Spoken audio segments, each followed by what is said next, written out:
Bicara soal keseruan konser yang tampaknya sekarang sudah jadi bagian dari kebutuhan gitu ya kan.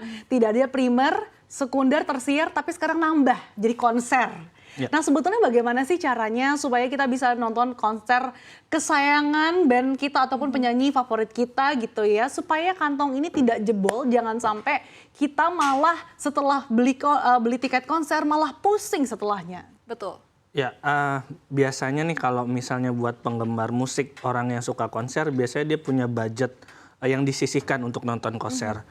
Mau itu dia favoritnya adalah band internasional atau misalnya dalam negeri, dia biasanya udah ada budget untuk nonton konser. Karena dia udah persiapin. Karena pengumuman konser itu kan nggak 1 tahun sebelum, tapi kadang-kadang kayak Coldplay aja pengumuman resmi akan konser di Indonesia itu hanya sebulan.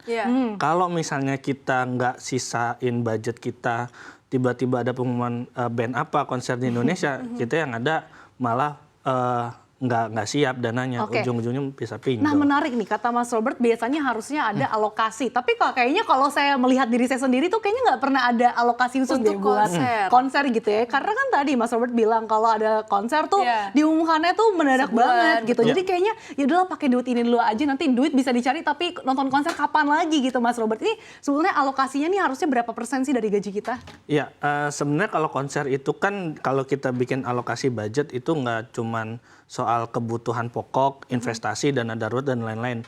Biasanya itu ada dana hiburan. Itu 10% dari gaji kita. Itu idealnya. Jadi 10% itu dana hiburan buat apa aja? Buat kita jalan-jalan, nonton. Salah satunya adalah mungkin nabung untuk konser. Nah itu yang sebenarnya bisa dipersiapkan juga.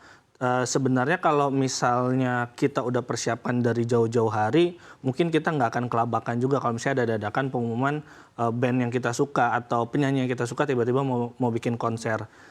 Lagi pula sebenarnya kita udah biasanya udah persiapkan ya mungkin 3 bulan atau 5 bulan sebelum ya ada aja itu duit untuk kita sisihkan untuk konser itu sebenarnya. Tapi ini menarik ya Sasa dan juga Kak Robert karena saat ada pengumuman konser Coldplay ini langsung pinjol itu langsung naik drastis, bahkan ada yang jual motornya, ada yang jual barang-barangnya, hanya untuk membeli tiket konser. Nah kalau kita lihat ini bisa nggak sih ada alternatif lain nggak sih atau ada tips-tips supaya kita bisa dapat tiket konser band kesayangan kita gitu ya tanpa harus beli atau malah bisa dapat tiket yang murah gitu Kak Robert? Kayaknya kalau misalnya dapat tiket yang murah rada sulit ya karena kan war-nya itu cuman 10 menit aja udah bisa sold out. Ya kan? Itu pun jadi bisa jadi orang yang udah nabung sama orang yang pinjol di situ sama-sama nggak kebagian atau malah yang dapat yang pinjam duluan. Jadi sebenarnya kita lebih baik prepare duitnya, kita sisihkan dan mungkin kita juga harus pikirkan alternatif untuk beli tiket itu di luar negeri. Nggak cuma di Indonesia, kayak Coldplay ini kan dia juga ada konser di Malaysia. Itu kan bisa jadi salah satu alternatif. Jadi kita plan budgetnya mungkin kita lebih banyak lagi nanti plan budgetnya, budget yang disiapkan lebih banyak.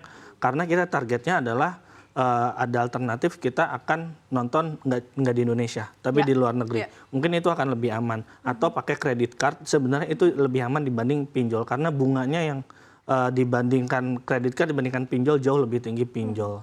Oke, menarik nih Mas Robert. Kalau tadi Mas Robert bilang ada plan budget gitu kan, tadi misalkan kita sudah perkirakan atau alokasikan buat beli tiket konser 10% dari gaji kita. Nah tapi kan ternyata sebetulnya harga tiket ini belum termasuk pajaknya. Kayak tadi tuh festival 3,5 tapi setelah pajak jadi 4,2 lumayan ya 700 ribunya. Belum lagi akomodasi, terus kemudian hotel, makan gitu ya. Di sana kan kadang pasti juga makan.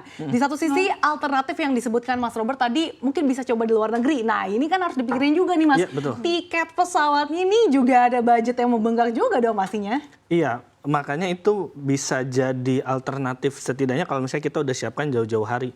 Kita sisihkan, biasanya kan kalau tour gitu kan udah diumumkan, misalnya Coldplay, dia akan world tour. Nah itu biasanya diumumkan jauh-jauh hari. Tinggal kota-kota mana yang disambangi. Nah itu yang biasanya dadakan hamin sebulan, hamin 2 bulan. Tapi setidaknya kita sudah prepare tuh budgetnya. Kalau misalnya pun ternyata nggak ada di Indonesia, tapi kita udah prepare budget, kita kan tinggal pilih, oh ternyata ada nih di Malaysia. Atau misalnya ada konser di Singapura misalnya, itu kan jauh lebih, sebenarnya lebih murah dibanding kita paksain pinjol. Karena kita misalnya pinjol, ternyata kita nggak dapat tiketnya.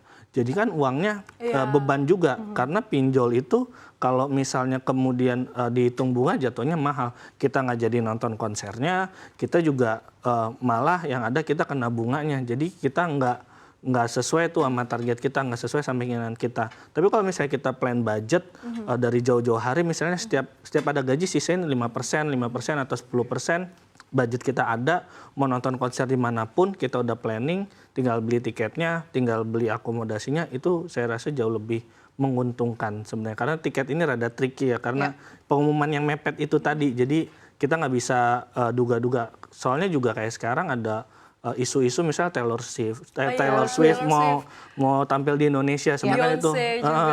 Jadi yang kayak gitu tuh yang kadang-kadang dadakan. Sekarang mungkin enggak, tapi kan kita nggak tahu. Tapi harus kerja apa ya kira-kira bisa beli semua harus tiket ini? Harus dialokasikan. Nah, tapi Kak Robert, kalau misalnya nih kita sudah mengalokasikan dana misalnya 5% atau 10% gitu ya dari gaji kita. Tapi ternyata karena kita mepet nih, maksudnya baru nabung 5 bulan atau 6 bulan dan ternyata harganya bengkak, lalu biaya akomodasinya juga, haram nggak hukumnya? Kalau misalnya dari alokasi tadi ternyata nggak cukup, haram nggak sih hukumnya kalau misalnya kita pakai dana darurat gitu Kak Robert? Mungkin kalau dana darurat lebih baik jangan disentuh sama sekali ya. Lebih baik. Jadi dana darurat itu kan dana jaga-jaga kita. Kalau misalnya ada sesuatu takutnya, dana darurat diambil kita nggak bisa balikin. Atau kita ya udah itu kan dana nganggur ya nggak apa-apa lah. Itu kan psikologinya, takutnya yang akhirnya bikin kita malah nggak balikin dana darurat yang sepenting itu. Jadi lebih baik coba mungkin bisa pakai alternatif kredit card. Itu bunga, kita lihatnya bunganya ya, bunganya jauh lebih murah dibanding dengan pinjol. Bunganya masih 0, berapa persen dibanding pinjol yang bisa 1 sampai 2,5%. Setidaknya itu lebih ringan. Dan kalau misalnya kredit card kan juga bisa sampai tenornya dipanjangin 3 sampai 4 tahun. Nah, itu juga jauh lebih ringan dibanding pinjol yang mungkin 12 bulan, maksimal 15 bulan. Saya rasa itu mungkin salah satu jadi pilihan. Kalau misalnya dananya mepet, akomodasi pasti bengkak, biaya makan juga pasti bengkak di sekitar venue pasti jauh lebih mahal, bisa 2 kali 3 kali lipat.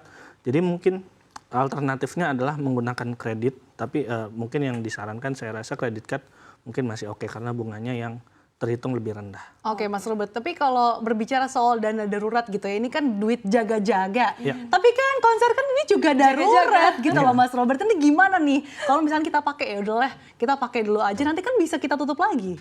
Konser duit bisa kita cari konser kapan lagi? Nah, masalahnya tuh biasanya orang kalau misalnya udah ngambil dana darurat akan susah untuk balikin.